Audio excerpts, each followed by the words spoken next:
Kuznetsov, the professor who had laughed earlier, leaned forward in his seat, his hands trembling slightly as he took in the full scope of Daniel's work. He didn't say anything, but his eyes told the story. He had been wrong. They had all been wrong. Good, Cartwright finally said, her voice cold and clipped. You solved the problem. I admit it. You were right. Daniel didn't react. He didn't need to. He had already won, and he knew that true victory wasn't in the acknowledgement of others. It was in the quiet satisfaction of knowing that he had done what no one thought was possible. He gathered his things and walked back to his seat. His movements were calm, deliberate, as if solving the problem had been no more than another ordinary task for him. But inside his heart was racing. He had done it. He had proven that he belonged here. Not just as a student but as a force to be reckoned with. Cartwright, still standing at the front of the class, watched him return to his seat. She wanted to say more, to challenge him further, but there was nothing left to say. She had been beaten, and the truth was undeniable. Daniel Redkin was not just another student. He was a genius, and he had just changed the game. The guest professors who had been so quick to judge him, now sat in stunned silence. They exchanged looks, their faces full of newfound respect. They hadn't seen this coming.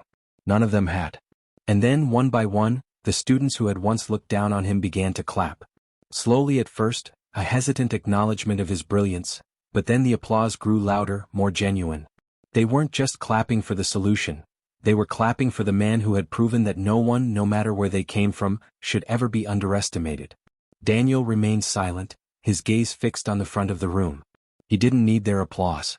He didn't need their recognition. The only thing that mattered was that he had done it. He had stood up, not just for himself, but for everyone who had ever been told they didn't belong. And in that moment, he knew that he had won something far greater than any competition or accolade. As the applause died down, Cartwright cleared her throat, her voice low and measured. I see now that I was wrong about you, Daniel, she said, her tone not apologetic but acknowledging. You've proven your worth not just to me but to everyone in this room. And for that I respect you.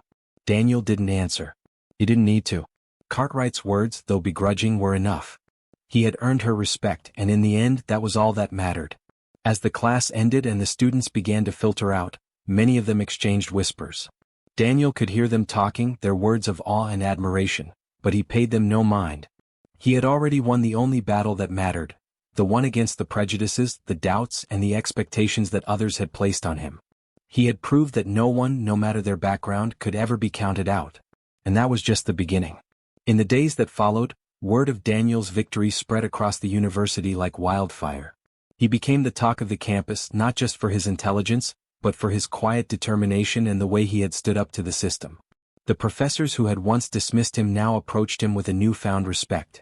They saw him not just as a student but as a symbol of something larger, of breaking barriers, of challenging the norms, and of proving that anyone, no matter where they came from, could rise to the top. And as Daniel walked through the halls of Moscow State University, he knew one thing for certain. This was only the beginning. The world was full of challenges, full of people who would try to bring him down, but Daniel had already learned the most important lesson of all. The greatest battles are fought not in the world around you but in the mind, and once you've won that battle there's nothing that can stop you.